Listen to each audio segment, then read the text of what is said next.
أما بعد فأعوذ بالله من الشيطان الرجيم بسم الله الرحمن الرحيم رب اشرح لي صدري ويسر لي أمري واحلل عقدة من لساني يفقهوا قولي اقترب للناس حسابهم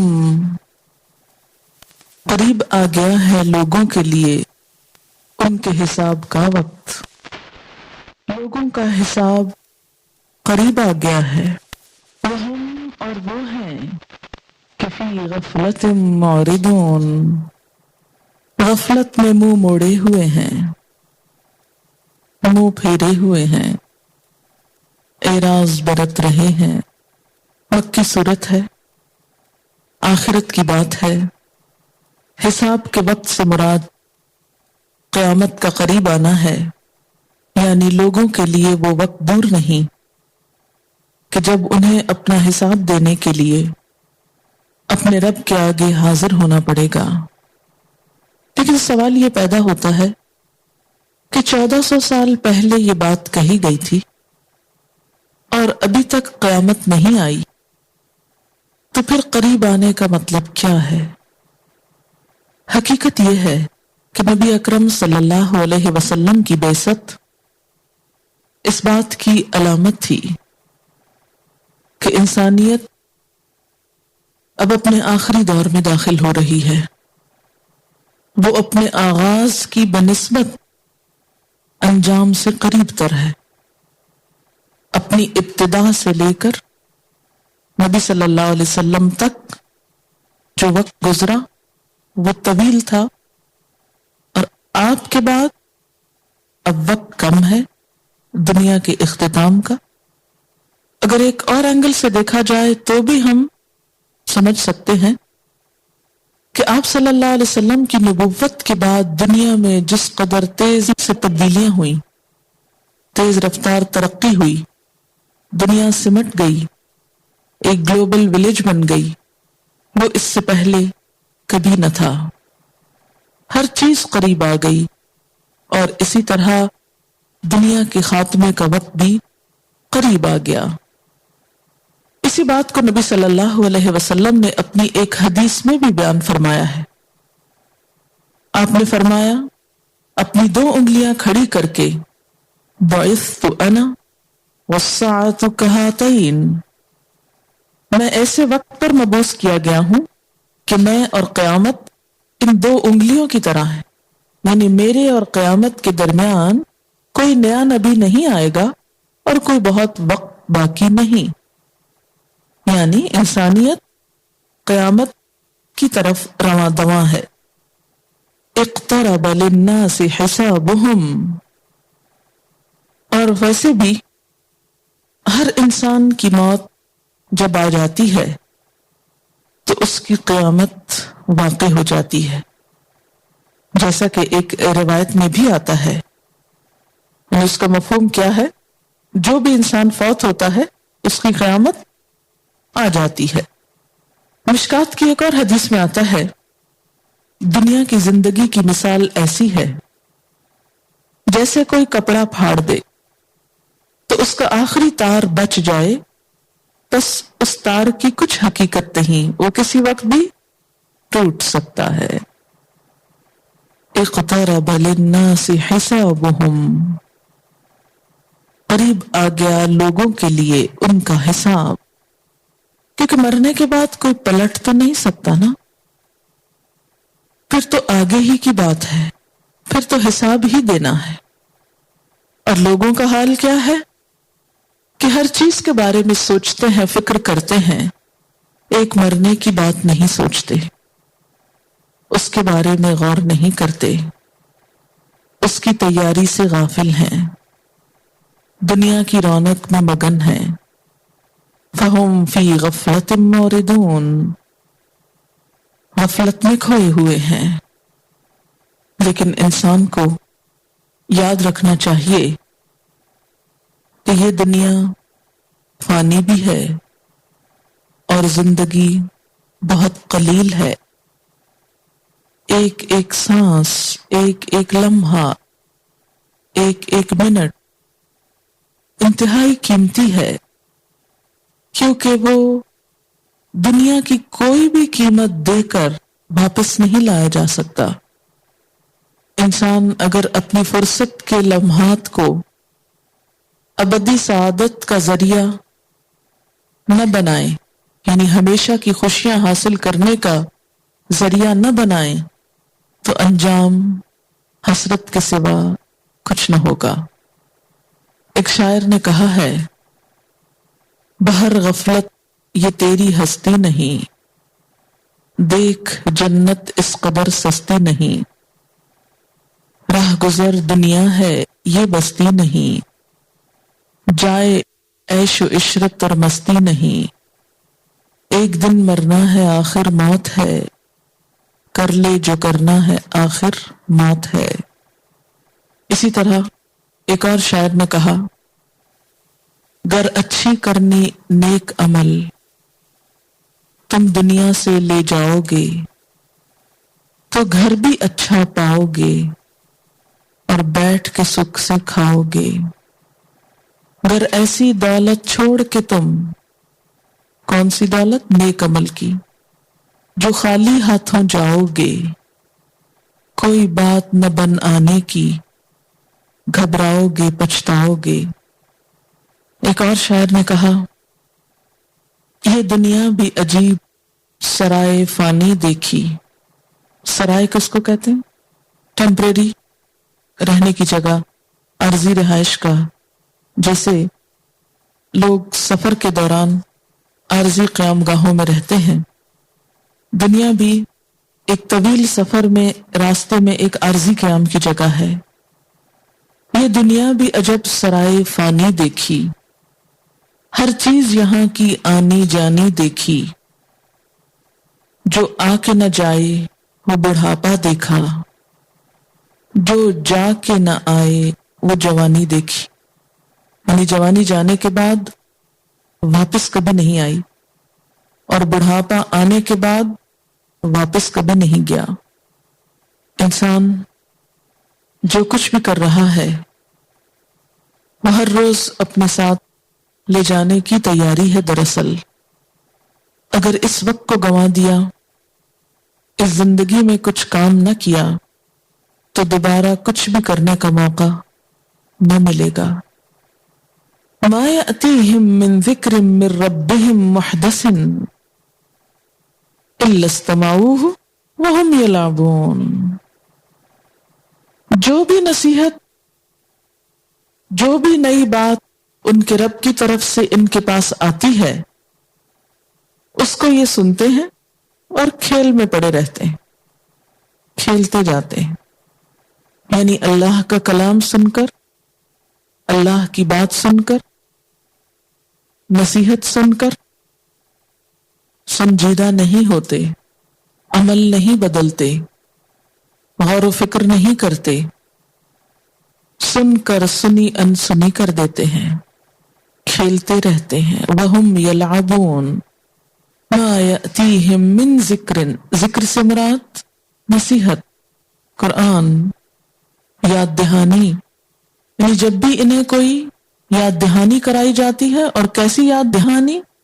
محدثن، ذکر محدثن، یعنی نیا ذکر، نئی نصیحت، نئی آیات، وقتاً فوقتاً حالات کے مطابق، یعنی ہر روز ایک نئی بات جانتے ہیں اور عمل کچھ بھی نہیں بدلتے، وہی کر رہے ہیں جو شروع سے کر رہے ہیں، ان کے اعمال میں تبدیلی نہیں ہو رہی، بس سن لیتے ہیں۔ الا استمعوہ، سن جاتے ہیں اور واپس جا کر وہم یلعبون، کھیلتے رہتے ہیں، تفریح اور کھیل کود اور لہو و لعب میں مشغول رہتے ہیں۔ لاہیۃ قلوبہم، اس کی وجہ یہ ہے کہ ان کے دل غافل ہیں۔ اس نان سیریس ایٹیچیوڈ کی وجہ کیا ہے؟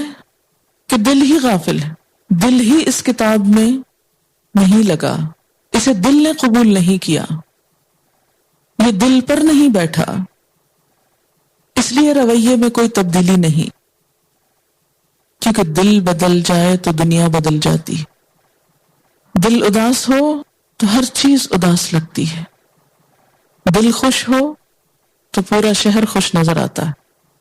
دل تو اپنا اداس ہے، شہر کیوں سائیں سائیں کرتا ہے۔ تو ہر انسان کسی بھی چیز کو اپنے احساسات کی روشنی میں دیکھتا ہے۔ جو شخص جس چیز کو اپنی زندگی کا مقصد بنا لیتا ہے پھر اس کے لیے ہر طرح کی قربانی دے ڈالتا ہے، اسے ہر قیمت پہ کر جاتا ہے۔ لاہیۃ قلوبہم، ان کے دل لہو میں مبتلا ہیں۔ لہو، لہو سے مراد ایسی چیز کہ جو انسان کو اپنے میں ایسا مشغول کر دے کہ اس کو ہر دوسری بات بھول جائے۔ وَأَسَرُّ النَّجْوَىٰ، اور سرگوشیوں سے کام لیتے ہیں، چھپ چھپ کے سرگوشیاں کرتے ہیں۔ چھپ کے سرگوشی کرنے کی ضرورت کس کو پیش آتی ہے؟ جو لوگوں کو فیس نہ کر سکتا ہو، جو ایسی بات کر رہا ہو جو لوگوں کی مرضی کے مفاد کے خلاف ہو، جو بات سچ ہو، حقیقت ہو، اسے چھپا کے کہنے کی ضرورت ہی نہیں ہوتی۔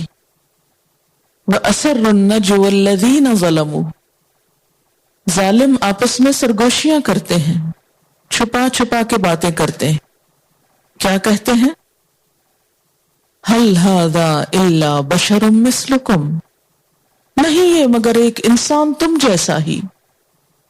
یعنی نبی صلی اللہ علیہ وسلم کی تعلیم کو سن کر بجائے اس کے کہ کوئی اثر قبول کرے، اس کو کیسے رد کرتے ہیں، اس کی حقیقت کو کس طرح کم کرتے ہیں، اس کی کیسے ناقدری کرتے ہیں، یہ باتیں، یہ تو ایک انسان کی باتیں، تم جیسا ہی تو انسان ہے جو تم کو بتا رہا ہے، اس میں نئی کیا بات ہے۔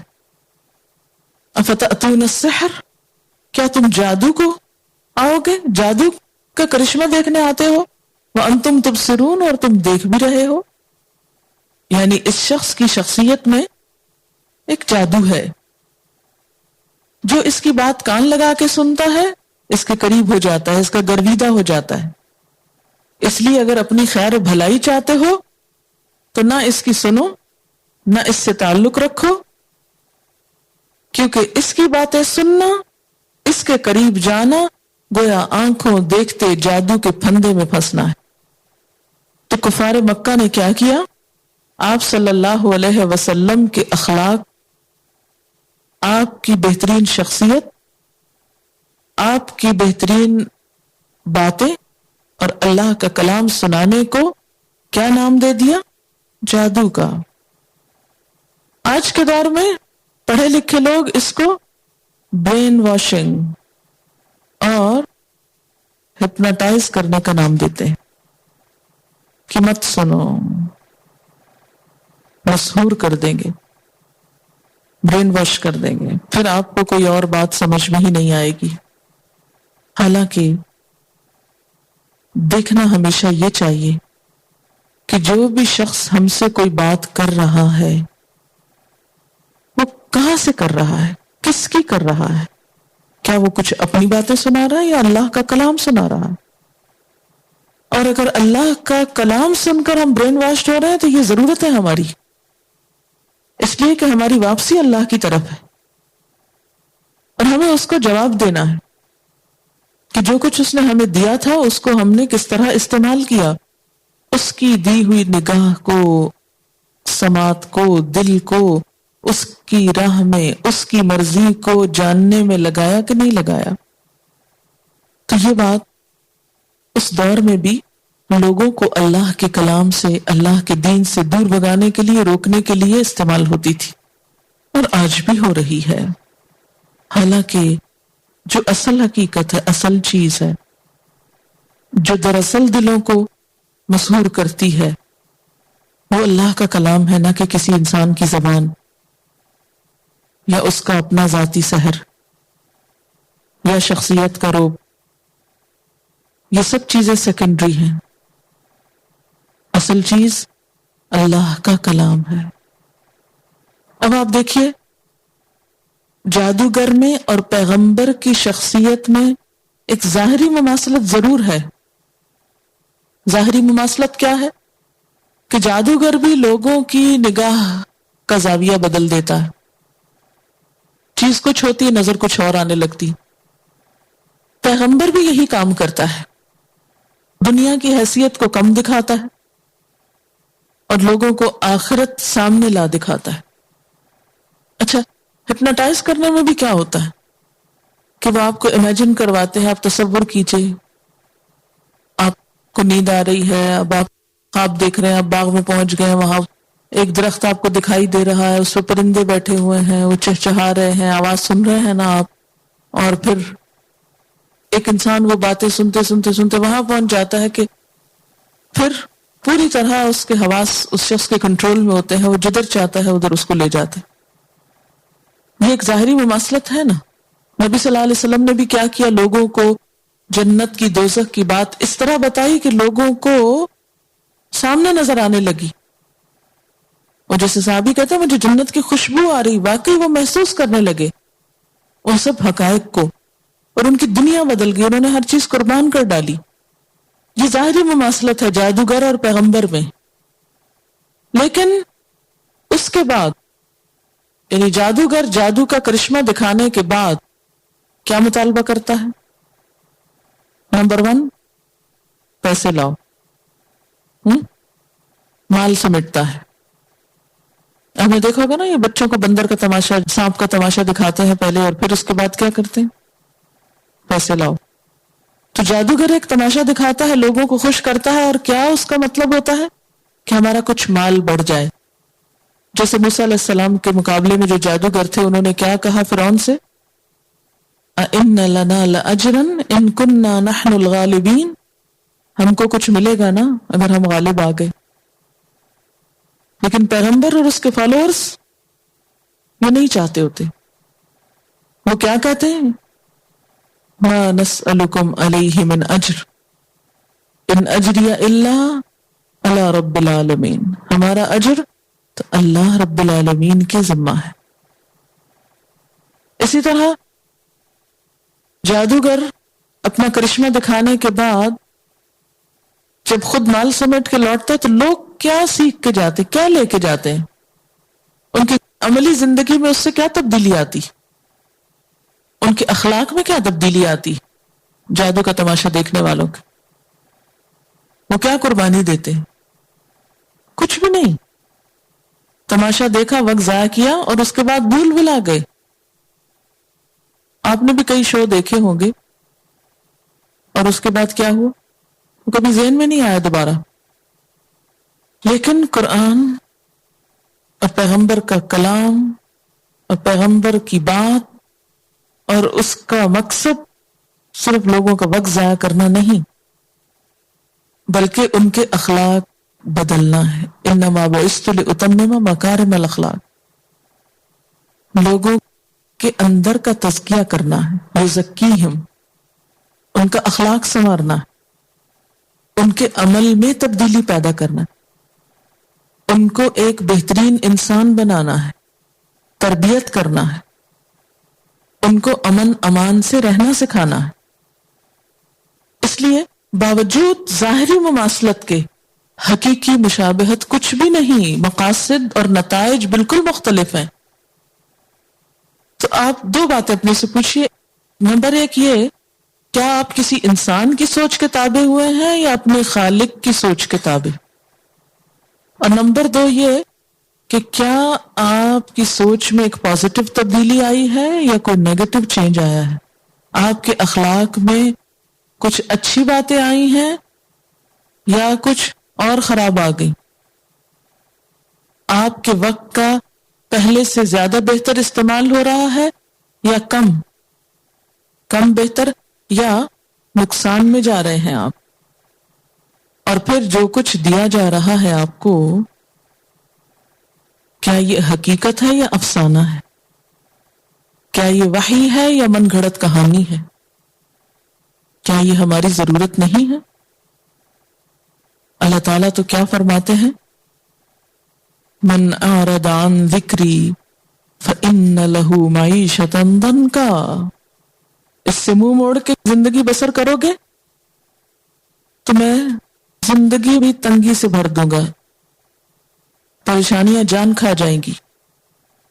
وَنَحْشُرُهُ يَوْمَ الْقِيَامَةِ أَعْمَى قَالَ رَبِّ لِمَ حَشَرْتَنِي أَعْمَى وقد كنت بصيرا قال كذلك أتتك آياتنا فنسيتها وكذلك اليوم تنسى أفتأتون السحر وأنتم تبصرون. اور اس کے بارے میں کچھ واقعات بھی آتے ہیں کہ ایک مرتبہ عتبہ بن ربیعہ ابو سفیان کے خسر اور ہند کے باپ، اس نے سرداران قریش سے کہا کہ اگر آپ لوگ پسند کریں تو میں جا کر محمد صلی اللہ علیہ وسلم سے ملوں اور اسے سمجھانے کی کوشش کرتا ہوں. یہ حضرت حمزہ کے ایمان لانے کے بعد کا واقعہ ہے، جب نبی صلی اللہ علیہ وسلم کے ساتھیوں کی تعداد روز بروز بڑھتی جا رہی تھی، اور یہ بات دیکھ کر قریش سخت پریشان تھی. لوگوں نے کہا ہمیں تم پر پورا اطمینان ہے، تم جاؤ اور جا کے بات کرو. وہ حضور صلی اللہ علیہ وسلم کے پاس پہنچا اور کہنے لگا بھتیجے، ہمارے ہاں تم کو جو عزت حاصل تھی تم خود جانتے ہو، نسب میں تم ایک شریف ترین گھرانے کے فرد ہو، اپنی قوم پہ تم یہ کیا مصیبت لے آئے ہو؟ تم نے جماعت میں تفرقہ ڈال دیا، ساری قوم کو بے وقوف قرار دیا، اس کے دین اور اس کے معبودوں کی برائی کی، باپ دادا جو مر چکے ہیں ان سب کو گمراہ اور کافر بتایا. بھتیجے، اگر ان باتوں سے تمہارا مقصد دنیا میں اپنی بڑائی قائم کرنا ہے، یعنی سب کو نگیٹ کر کے خود کو بڑا ظاہر کرنا ہے، تو آؤ ہم سب مل کر تم کو اتنا روپیہ دیتے ہیں کہ سب سے زیادہ مالدار ہو جاؤ. سرداری چاہتے ہو تو ہم تمہیں سردار مان لیتے ہیں، بادشاہی چاہتے ہو تو بادشاہ بنا دیتے ہیں. اگر کوئی بیماری لاحق ہو گئی ہے کہ جس کی وجہ سے تم کو سوتے یا جاگتے کوئی ہیلوسینیشنز ہوتے ہیں، تو ہم سب سے بہترین طبیبوں سے تمہارا علاج کراتے ہیں. یہ باتیں وہ کرتا رہا اور نبی صلی اللہ علیہ وسلم خاموش سنتے رہے.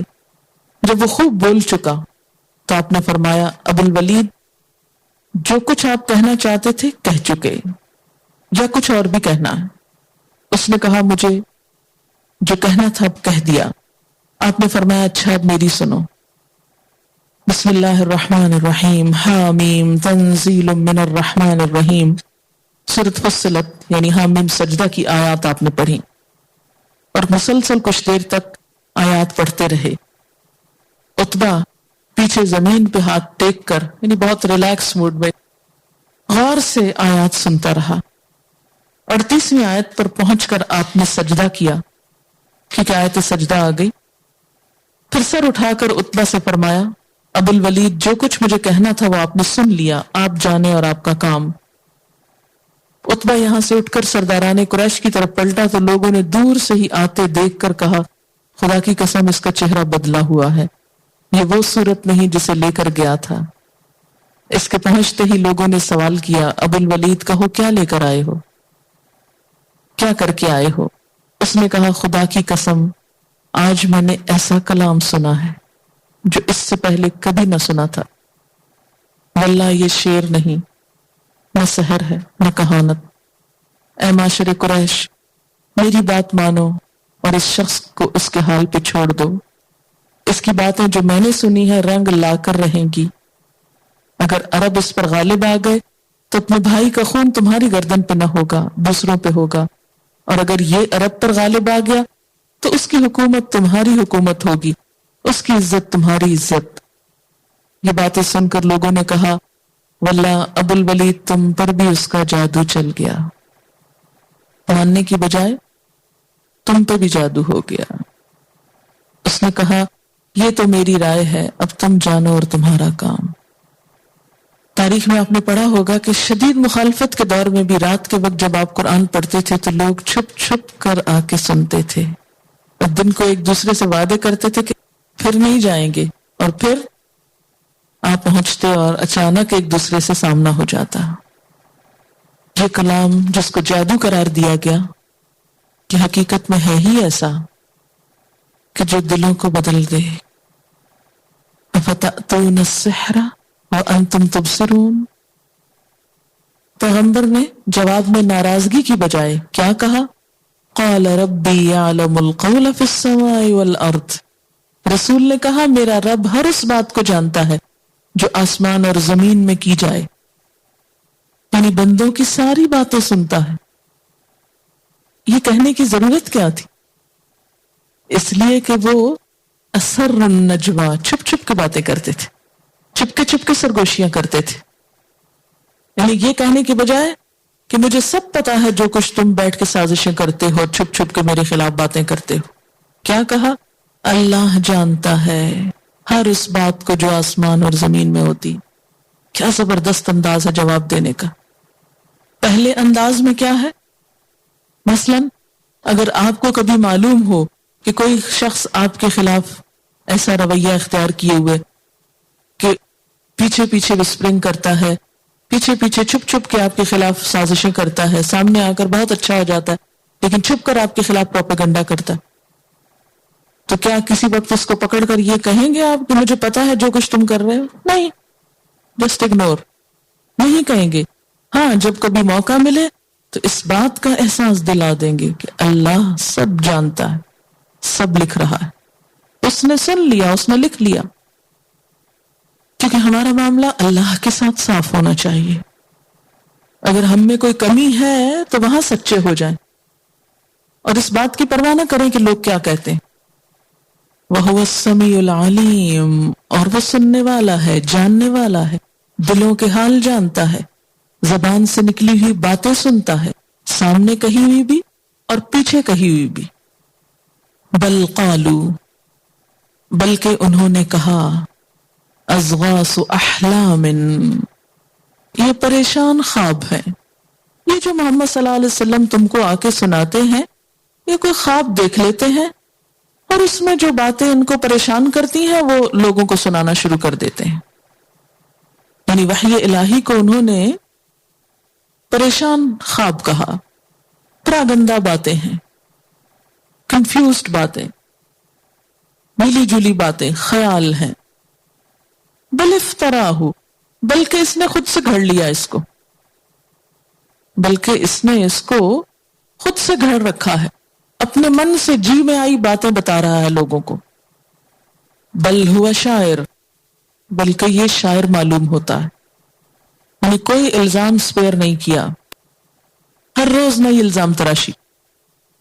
لہذا ان سب باتوں کا جواب کیا ہے کہ وہ السمیع العلیم، تمہارے جھوٹ کو اور میری سچائی کو اور جو کچھ میں تم کو بتا رہا ہوں اس کی حقیقت کو اللہ جانتا ہے. کسی کے کہنے سے نہ کوئی شاعر بن جاتا ہے اور نہ ہی کوئی جادوگر. فَلْيَأْتِنَا بِآیَةٍ، چاہیے کہ لائے ہمارے پاس کوئی نشانی، کوئی معجزہ دکھائے ہم کو. کما ارسل الاولون، جیسا کہ پہلے پیغمبر لے کر آئے تھے، جیسے پہلے پیغمبر نشانیوں کے ساتھ بھیجے گئے تھے. ارسلا، بھیجے گئے، جیسے بھیجے گئے تھے پہلے پیغمبر. یعنی جس موسیٰ علیہ السلام کو ید بیضا دیا گیا تھا تو سمود کے لیے اونٹنی آئی تھی، تو آپ کو بھی ایسی کوئی چیز ملنی چاہیے. وآخر دعوانا ان الحمد للہ رب العالمین. سبحانک اللہم وبحمدک نشہد ان لا الہ الا انت نستغفرک ونتوب الیک. السلام علیکم ورحمۃ اللہ وبرکاتہ.